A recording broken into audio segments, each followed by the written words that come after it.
Hello everyone, it's another video by Legend. I'm showing you guys what spots to grind at from 130 AP to 150 AP. I'm going to give you guys a brief description of what's going on here. I'm going to talk about the grind spots, give you guys some tips in between to tell you guys to make your life easier grinding there, and whatever quality of life suggestions or tips I did not make in that time, I will be talking about at the end of the video.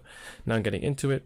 I'm basing these classes to go these certain places due to mobility and AoE first, then damage third. Damage is not necessarily a huge factor here because you're not in the later APs, you're not in higher level grind spots where that matters a little bit more, but nonetheless it does matter, and I do factor it into these spots. Now this is the assumption that you're already level 56. If you're pre-awakening, that will cover that in another video, but at this time just be level 56 and higher, and this video will apply to you. Now getting right into it, Helms. Mystic and Striker is the best spot for these classes because the packs are very close together. Also, with that being said, Mystic and Striker have a lot of spammable abilities, which makes it easier for them to go from pack to pack and not feel like they have to sit in front of mobs or sit in the middle of mobs or anything happens. If you automatically or accidentally aggro another pack, then it's easier for you to just spam your abilities and get out of it. Other than that, they have good healing and so on and so forth. But now getting into Elrics. Archer, Ranger, Ninja, Kuno, and Tamer. Great there. The packs are spaced out enough to allow these classes to get their cooldowns up and move to the next pack instead of having to spam it, which they really can't do too well. Not as well as Mystic and Striker. So going on from there, we're gonna go down all the way down here to mains. For this wants to scroll, the servers are doing well. Musa, Mewa, Berserker, and Archer. Those classes are great here. The packs are just big packs, relatively close to each other. Not too much, mobility required here, but the packs are decently big and kind of close, and having some type of spammable ability or having a really good AoE is really good here. Archer has pretty decent AoE, very good PvE class. Berserker has decent AoE, decent mobility if you know how to play the class. Berserker is a difficult class to grind on early, so if you're having some troubles here, try some of the other spots, but I think this is probably the best place to grind at least for Medaya, for Berserker in my opinion. Musa, Mewa, great AoE. Musa, very good circular AoE, kind of just dashes through, kills everything. Very good spot for Musa. Mewa is more coned AoE. Still a great spot for that class. Still does really decent here. Highly recommend it.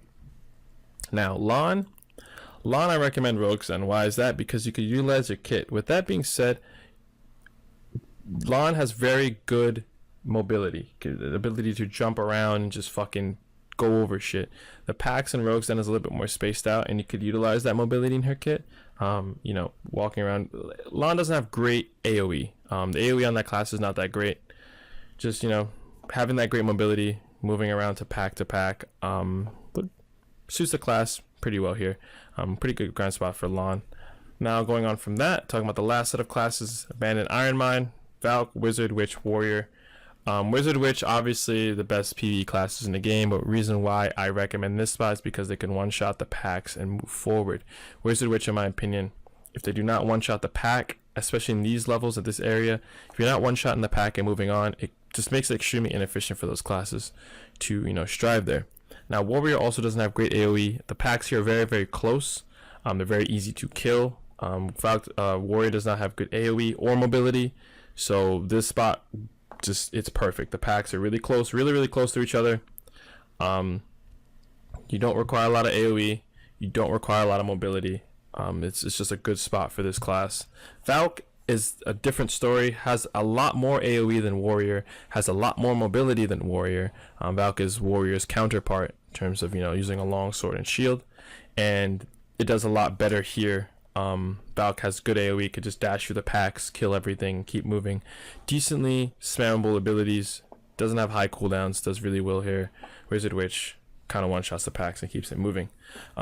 Another reason why I base these things off of these places, because I want people to use their abilities and learn how to use them, and know that they exist at least, so when they move on later in their BDO career, when they start PvPing, hey, I know what this ability does, or I know that I have this movement ability. Obviously keep in mind that adjustments and deconstructions and additions and whatever the fuck these developers want to do with this game will happen, and you know, you can't stop that. Unfortunately, some of these things that I'm saying now won't be the case. Sometimes by the next patch in a couple days, these classes won't be good grinding here. You'll have to switch it around. But this is kind of just a basic framework to kind of give you guys an idea. I think the main overall playstyle of the characters PvE wise won't change too hard, but this is my framework. Hope you guys enjoyed the video. If you have any other questions, throw in the comments below.